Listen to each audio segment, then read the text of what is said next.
Hi, friends. I am back.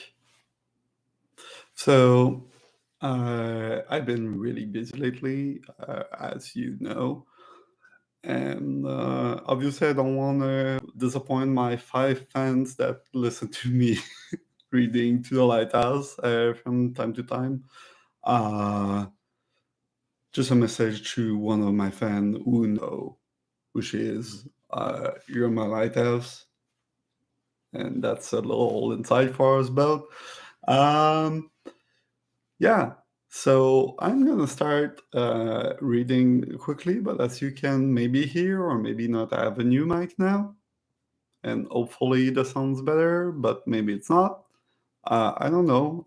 It's a better mic, but we'll see how it works. Also, I'll talk a little later after we do a little part about streaming plans for the future, if I have any, or what I'm trying to do with my YouTube channel, I guess. I guess I'm a streamer even though I have like 5 watchers. But I'll be trying to do some stuff that might not ever see light of day, but we'll see. So we were at the part 13. He had been to Amsterdam, Mr. Banks was saying as he strolled across the lawn with Lily Briscoe. He had seen the Rembrandt, he had been to Madrid. Unfortunately, it was Good Friday and the Prado was shut. He had been to Rome. Had Miss Briscoe ever never been to Rome? Oh, she should. It would be a wonderful experience for her. The Sistine Chapel, Michelangelo and Padua, with its Giottos, his wife had been in bad health for many years, so that their sightseeing had been on a modest scale. She had been to Brussels, she had been to Paris, but only for a flying visit to see an aunt who was ill. I lived in Paris for a year. I'd been called the most Parisian of the French Canadian. She had been to Dresden. There were masses of pictures she had not seen. However, Lady Briscoe reflected, perhaps it was better not to see pictures. They only made one hopelessly discontented with one's own work. Mr. Banks thought one could carry that point of view too far. We can all be Titians and we can't all be Darwins, he said. At the same time, he doubted whether you should have your Darwin and your Titian if it weren't for humble people like ourselves. Lily would have liked to pay him a compliment. You're not humble, Mr. Banks. She would have liked to have said, but he did not want a compliment. He did not want compliments. Most men do, she thought. Most men do like compliments, and we don't get complimented enough. Though, like, there's kind of a gender thing and there we're used to like shitting on each other as like a way of like showing love between men.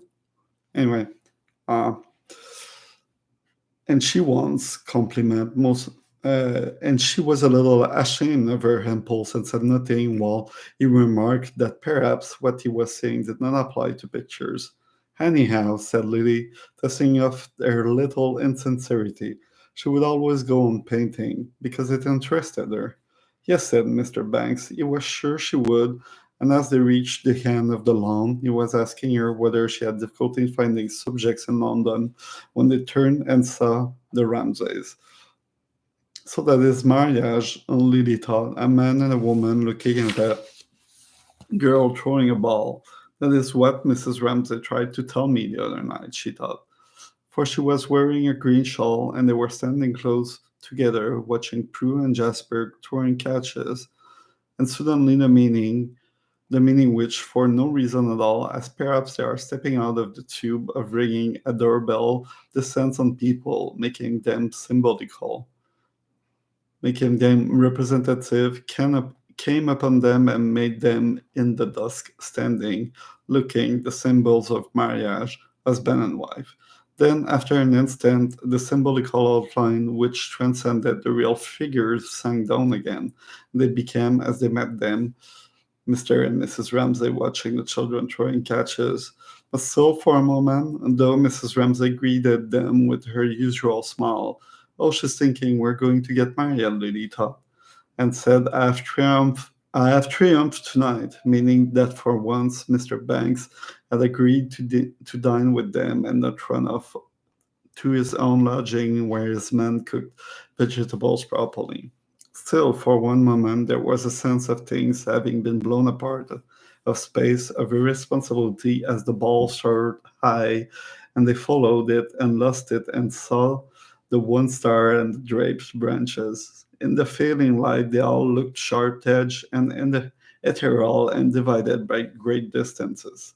Then, darting backwards over the vast space, for it seemed as if solidity had vanished altogether, Prue ran full tilt into them and caught the ball brilliantly high up in her left hand, and her mother said, "Haven't they come back yet?" Whereupon the spell was broken. Mr. Ramsay felt free now to laugh out loud at Hume, who had stuck in a bog, and an old woman rescued him on condition he said the Lord's Prayer, and chuckling to himself, he strolled off to his study. Mrs. Ramsay, bringing Prue back into the essence of family life again, from which she had escaped, throwing catches, asked, "Did Nancy go with them?" That was part 13. I'm going to read a little more, but let's talk. Last year, I did those two videos on Pulse Void, where I was playing Pulse Void while I was talking about other shit. And in those videos, I said I would try to do some more while playing Hades, I thought I said at the time.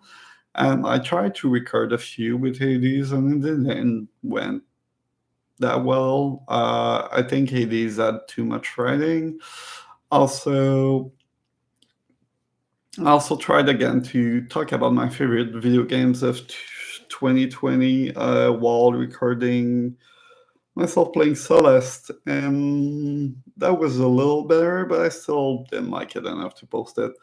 I'm sorry I didn't follow my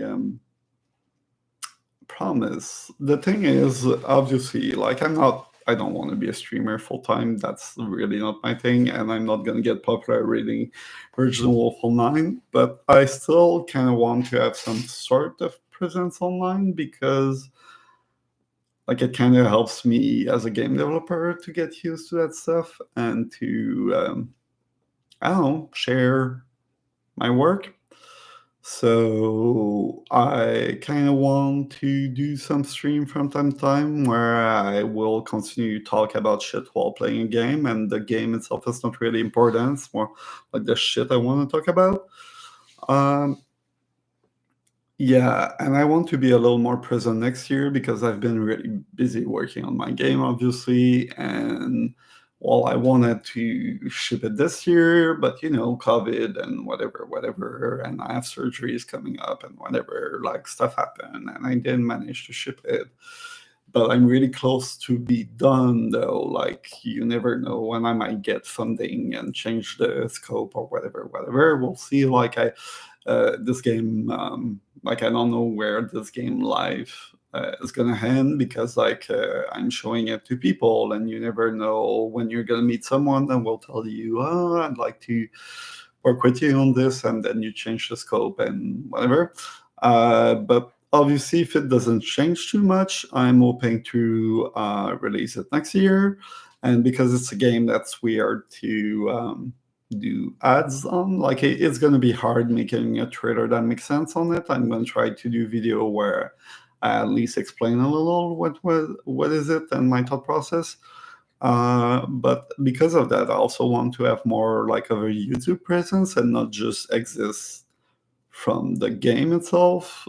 So people kind of see I just didn't appear out of nowhere with this game. Like I'm doing dumb stuff, whatever, online. Um, and obviously, I don't know if it's really needed, but whatever. It's fun and it's a personal game, and I think it makes sense as someone who create personal game to also put a little of me out there. Does that makes sense? Like it's part. It seems to be part of the same gesture in a way. Yeah. So I kind of want to make like I'd like to continue the playing a game while talking about dumb shit streaming I was doing. I'll try to probably do them in English in the future because, like, I mean, I only know French and English, and I'm obviously better in French. But, like, obviously, if I'm to program my game, I kind of program them in English first because I'd like them to have a little more. I don't know. Like, it's a lot more people speak English than French, so whatever. If I get to translate them, obviously I'm gonna translate them in French. But when you're doing your fucking game by yourself with no funding at all, translating must be fucking hard. So I don't know if I'm gonna translate that one. We'll see. Like, I've had people reaching out to me asking me if I want to translate my game, and as someone who developed his game alone, I don't even see yet how I would do it programming wise to have the option. Like, I don't know. Like, it wouldn't be that hard, but, like, just the idea of translating and then adding option is seems a lot of work for somebody that does game by himself. Is not like the best programmer in the world. I'm divagging, which is the point. Anyway, I don't know if debugging is it's an English word. Hmm. We'll see. I'll Google that after. Um, I'm just saying shit, I guess, is the translation for debugging. So I'll try to continue that. And I just finished Resident Evil 8 with my partner yesterday. And it kind of made me want to revisit the Resident Evil games. So I'm kind of in a mood to play Resident Evil 4 that I have on PC, that I had on PC for a while. I finished it once when it was new on GameCube, so a while ago, like I was maybe 14, 15. I don't remember exactly.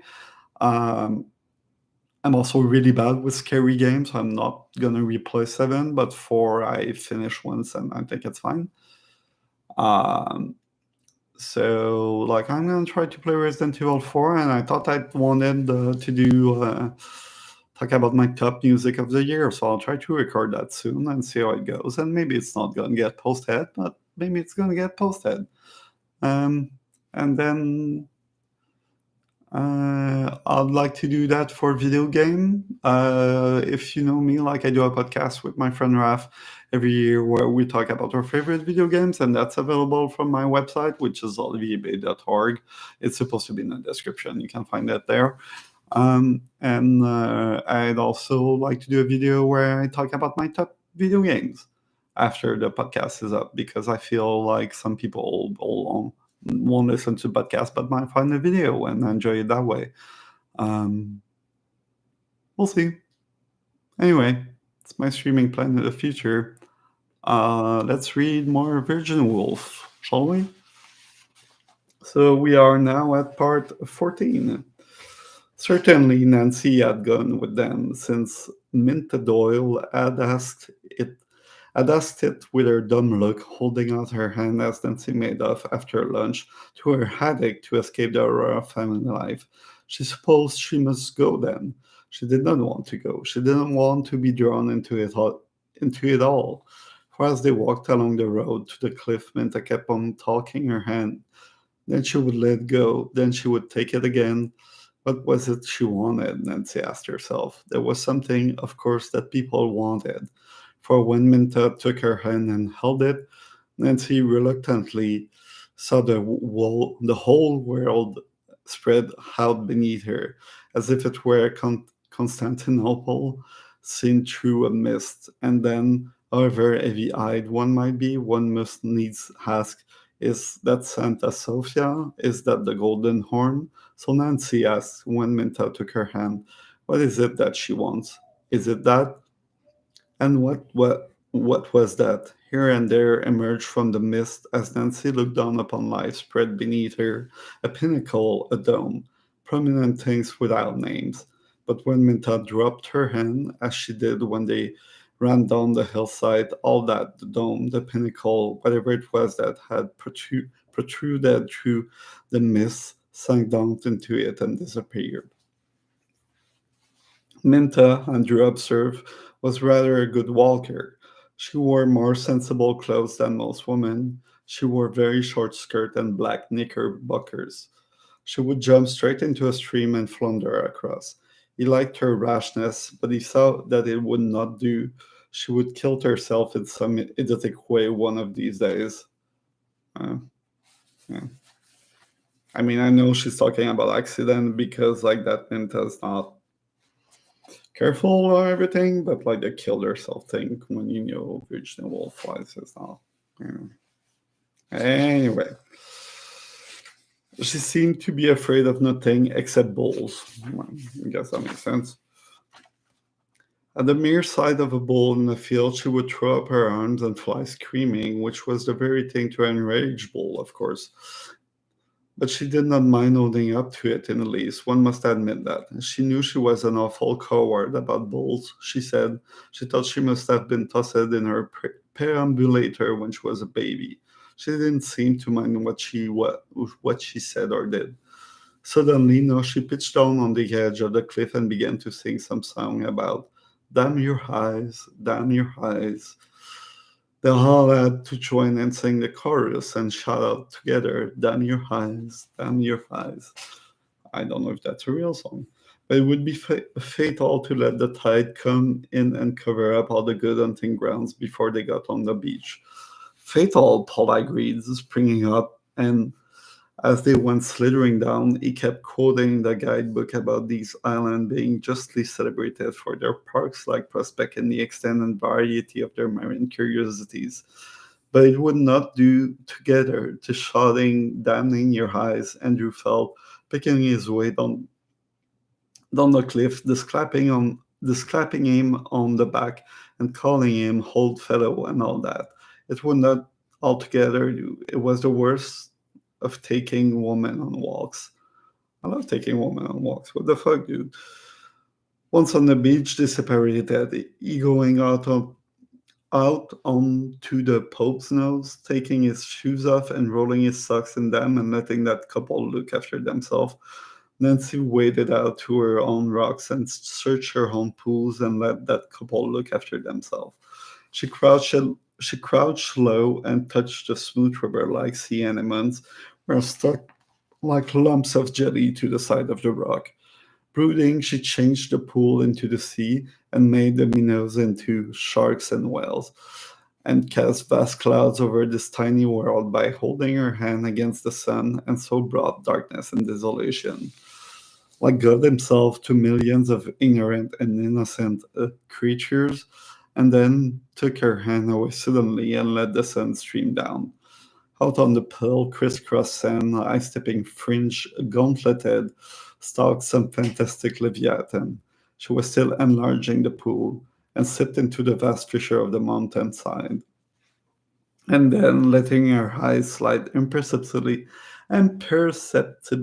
above the pool and rest on that wavering line of sea and sky, on the tree trunks which the smoke of streamer made waver upon the horizon, she became with all the power sweeping savagely in and inevitably withdrawing, hypnotized, and the two senses of that vastness and this tininess. The pool had diminished again. Flowering within it made her feel that she was bound hand and foot and unable to move by the intensity of feeling which reduced her own body, her own life, and the lives of all the people in the world forever to nothingness. So, listening to the waves crouched over the pool, she brooded. I don't know if you're hearing the noise. Sorry if I'm stopping. There's noise outside. People making noise. It's 2 in the morning. Like, I'm reading. What the fuck, dude? Stop making noise at 2 in the morning. People are doing important stuff like sleeping, and we're not sleeping enough in life. Anyway, reading. Andrew shouted that the sea was coming in, so she leapt splashing through the shallow waves to the shore and ran up the beach and was carried by her own impetuosity and her desire for rapid movement right behind a rock, and there, oh heavens, in each of her arms were Paul and Minta, kissing probably. She was outraged, indignant. She and Andrew put on their shoes and stockings in dead silence without saying a thing about it. Indeed, they were rather sharp with each other. She might have called him when she saw the crayfish or whatever it was. Andrew grumbled. However, they both felt it's not her fault. They had not wanted this horrid nuisance to happen. All the same, it irritated Andrew that Nancy should be a woman, and Nancy that Andrew should be a man, and they tied their shoes very neatly and drew the bows rather tight. Sorry.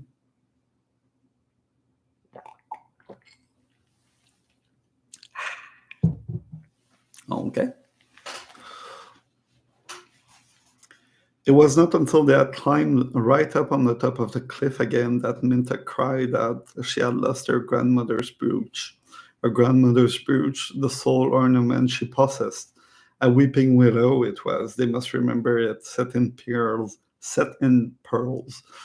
They must have seen it, she said, with the tears running down her cheeks, the brooch which her grandmother had fastened in her cap with till the last day of her life. No, she had lost it. She would rather have lost anything than that.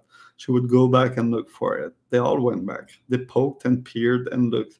They kept their heads very low and said things shortly and gruffly. Paul Rayleigh searched like a madman all about the rock where they had been sitting. All this putter about a brooch really didn't do at all, Andrew thought, as Paul told him to make a thorough search between this point and that. The tide was coming in fast. The sea would cover the place where they had sat in a minute. There was not a ghost of a chance of their finding it now. We shall be cut off, Minta shrieked, suddenly terrified. As if there were any danger of that, it was the same as the bulls all over again. She had no control over her emotions, Andrew thought. Woman hadn't. Yeah, shut the fuck up. The wretch, the wretched Paul had to pacify her. The man Andrew and Paul at once became manly and different from usual. And they're just acting like proud to impress the ladies. They're dumbass. To consult briefly and decided that they would plan really stick where they had sat and come back at low tide again. There was nothing more that could be done now. If the brooch was there, it would still be there in the morning, they assured her. But Minta still sobbed all the way up to the top of the cliff. It was her grandmother's brooch. She would rather have lost anything but that, and yet Nancy felt, though it might be true that she minded losing her brooch, she wasn't crying only for that. She was crying for something else. We might all sit down and cry, she felt, but she did not know what for. They drew ahead together, Paul and Minta, and he comforted her, and said how famous he was for finding things. Once, when he was a little boy, he had found a gold watch. He would get up at daybreak, and he was positive he would find it. It seemed to him that it would be almost dark, and he would be alone on the beach, and somehow it would be rather dangerous. He began telling her, however, that he would certainly find it, and she said that she would not hear of his getting up at dawn. It was lost. She knew that. She had a presentiment when she put it on that afternoon, and secretly resolved that he would not tell her, but he would slip out of the house at dawn when they were asleep, and if he could not find it, he would go to a daring bird and buy her another, just like it, but more beautiful. But it's a grandmother's brooch. You cannot buy back grandmother's brooch. It's not the same thing. He would prove what he could do. And as they came out, obviously that wasn't part of the text. And as they came out of the hill, he saw the lights of the town beneath them. The lights coming out suddenly, one by one, seemed like things that were going to happen to him. His marriage, his children, his house. And again, he thought as they came out onto the high road, which was shaded with high bushes, how they would retreat into solitude together and walk on and on, he always leading her, and she pressing close to his side, as she did now. As they turned he thought he thought what an appalling experience he had been through. And he must tell someone. Mrs. Ramsay, of course, for it took his breath away to think what he had been and done. It had been far and away the worst moment of his life when he asked Minta to marry him. would go straight to Mrs. Ramsay because he felt somehow that she was the person who made him do it. She made him think he could do anything. Nobody else took him seriously, but she made him believe that he could do whatever he wanted, yet felt her eyes on him all day today, following him about too. She never said a word, as if she were saying, "Yes, you can do it. I believe in you. I expect it of you." She had made him feel all that, and directly they go back. He looked for the lights of the house above the bay. He would go to her and say, "I've done it, Mrs. Ramsay, thanks to you." And so, and so turning into the lane that led to the house, he would see lights moving about in the upper windows. They must be awfully late then. People were getting ready for dinner. The house was all lit up, and the lights after the darkness made his eyes feel full, and he said to himself childishly as he walked up the drive, "Lights, lights, light," and repeated in a dazed way, "Lights, lights, lights," as they came into the house, staring about him with his face quite stiff. But good heavens, he says to himself, putting his hand to his thigh, "I must not make a fool of myself." That was part 14. I will do another part just quickly. Part 15. "Yes," said Prue in her considering way, answering her mother's question. "I think Nancy did go with them." That was part 15. Yeah, let's say we stop here for now. It was not a lot, 8 pages or something, but whatever. We need to enjoy the novel. Oh, I have a very long part coming up. I don't know if I'm going to be able to do it in one go. Like we have part 16, which is a few pages. Oh, I should probably do part 16 now because it's just 4 pages and like after that. Okay, let's do part 16. Well then, Nancy had got with them. Mrs. Ramsay supposed, wondering as she put down a brush, took up a comb, and said, "Come in," to a tap at the door. Jasper and Rose came in. Whether the fact that Nancy was with them made it less likely or more likely that anything would happen, it made it less likely somehow, Mrs. Ramsay felt, very irrationally, except that after all, a Holocaust on such a scale was not probable. They could not all be drawn, and again she felt alone in the presence of her old antagonist, life. Jasper and Rose said that Mildred wanted to know whether she should wait dinner. "Not for the Queen of England," said Mrs. Ramsay emphatically. "Not for the Empress of Mexico," she added, laughing at Jasper, for he shared his mother's vice. He too exaggerated. And if Rose liked, she said, while Jasper took the message, she might choose which shawl she wants to wear. When there are 15 people sitting down to dinner, one cannot keep things waiting forever. She was now beginning to feel annoyed with them for being so late. It was inconsiderate of them, and it annoyed her on top of her anxiety about them that they should choose this very night to be out late, when in fact she wished the dinner to be particularly nice, since William Banks had at last consented to dine with them, and they were having Mildred's masterpiece, Buffon d'Aube.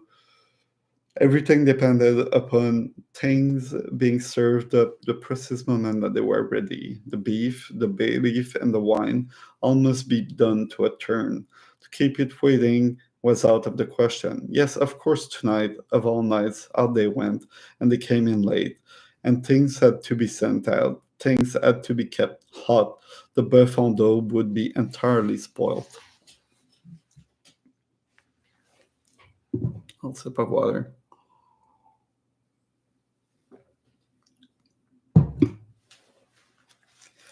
Jasper offered her an opal necklace, Rose a gold necklace, which looked best against her black dress. "Which did indeed," said Mrs. Ramsay, absent-mindedly looking at her neck and shoulders, but avoiding her face in the glass. And then, while the children rummaged among her things, she looked out of the window at a sight which always amused her, the rooks trying to decide which tree to settle on. Every time they seemed to change their minds and rose up into the higher again, because she thought the old rook, the father rook, old Joseph was her name for him, was a bird of a very trying and difficult disposition. He was a disreputable old bird with half his wing feathers missing. He was like some seedy old gentleman in a top hat she had seen playing the horn in front of a public house. Look, she said, laughing. They were actually fighting. Joseph and Mary were fighting. Anyhow, they all went up again, and their hair was shoved aside by their black wings and cut into exquisite symmetrical shapes. The movement of the wings beating out, out, out, she could never describe it accurately enough to please herself, was one of the loveliest of all to her.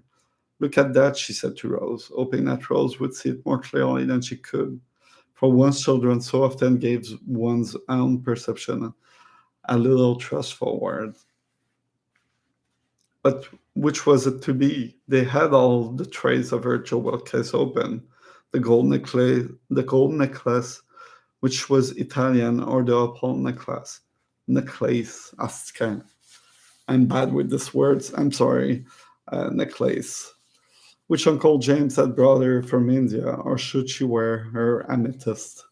Choose, dearest, choose, she said, hoping that they would make haste. But she let them take their time to choose. She let Rose particularly take up this and then that, and all her jewels against the black dress for this little ceremony of choosing jewels, sorry, which was gone through every night and was what Rose liked best, she knew. She had some hidden reason of her own for attaching great importance to this choosing what her mother was to wear.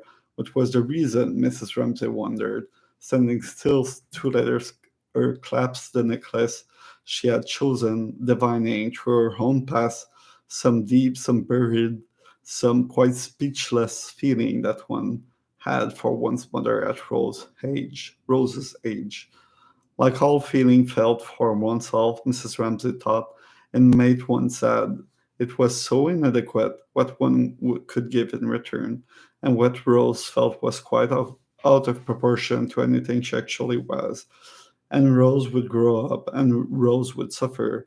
She supposed with these deep feelings, and she said she was ready now, and they would go down, and Jasper, because he was the gentleman, should give her his arm, and Rose, as she was a lady, should carry her handkerchief. She gave her the handkerchief. And what else? Oh, yes, it might be cold. A shawl. Choose me a shawl, she said, for that would please Rose, was bound to suffer so. There, she said, stepping by the window on the landing. There they are again. Joseph had settled on another treetop. Don't you think they mind? She said to Jasper, having their wings broken. Why did he want to shoot poor old Joseph and Mary? He shuffled a little on the stair and felt rebuked, but not seriously, for she did not understand the fun of shooting bird that they did not feel, and being his mother, she lived away in another division of the world. But she rather liked her story about Mary and Joseph. She made him laugh, but how did she know that those were Mary and Joseph? Did she think the same bird came to the same trees every night? He asked. But here, suddenly, like all grown up people, she ceased to pay him the least attention. She was listening to a clatter in the hall. I hate when people do that and change their. Anyway, they've come back, she exclaimed, and at once she felt much more annoyed with them than relieved. Then she wondered, had it happened? She would go down and they would tell her no. But no, they could not tell her anything with all these people about you. So she must go down and begin dinner and wait, and like some queen who, finding her people gathered in the hall, looks down upon them and descends among them and acknowledge their tribute silently and accept their devotion and their prostration before her. Paul did not move a muscle but looked straight before him as she passed. She went down and crossed the hall and bowed her head very slightly, as if she accepted what they could not say, their tribute to her beauty. But she stopped. There was a smell of burning. Could they have let the Befond Daube overboil, she wondered? Pray heaven not, when the great changer clangor, I don't know what that means, clangor of the gong, probably the noise a gong makes, announced solemnly, authoritatively, although scattered about in attics and bedroom, on little perches of their own, reading, writing, putting a last move to their hair, or fastening dresses, must leave all that and the little odds and ends on their washing tables and dressing tables, and the novels on the bed tables, and the diaries, which were so private and ensemble in the dining room for dinner. I love that last sentence. How she explains, like everybody doing their own little thing and being interrupted by the gong. Um, yeah, like the opposition of like having those little private moments where you're just writing by a corner, and then um, it's like you're warned that you're gonna go back in public and put on your persona, your public persona. I don't know. I kind of like a moment. So we're gonna be at part 17 next time, which seems to be really fucking long. So I don't know. Maybe I'll cut it in two, or maybe it's gonna be an answer and stream, and I'm gonna try to. Wait, depends how long it is. Yeah, maybe I'm gonna try to read 31 page next time I do this. We'll see. Normally I write about 10, 11, something like that. I think I read 11 pages today, so we'll see next time how I feel. And maybe, why not? Because I'm gonna be exhausted, maybe, but we'll see. So again, I'll try to do another video in between this one and my next reading. I'm gonna try to do a video, and I want it to be me playing Resident Evil 4, and it's probably gonna be about my favorite music of the year. Was my plan, because we're nearing the end of the year, and I want to. I normally I'm a movie critic, but I really haven't seen enough movies this year. I think I've never seen. I think it's probably the year where I've seen the least amount of movies in all my life since I've been a film critic, at least in the last, I don't know, 15 years easily. So I won't do a top movies, but I like to do a top music and a top video games. So we'll see about that. And yeah, thank you for keeping up with my shit. Thank you for keeping up with nice Virginia Woolf shits. And you're great. I'm having a good time. I'm quite happy these days. Like, I'm busy, but I'm doing great. So there's that. Know that I'm doing great and that you're all great. And if you like this, please like and subscribe and whatever. And we'll see soon. Well, maybe not soon, but we'll see again. I promise. I promise you that. See you next time.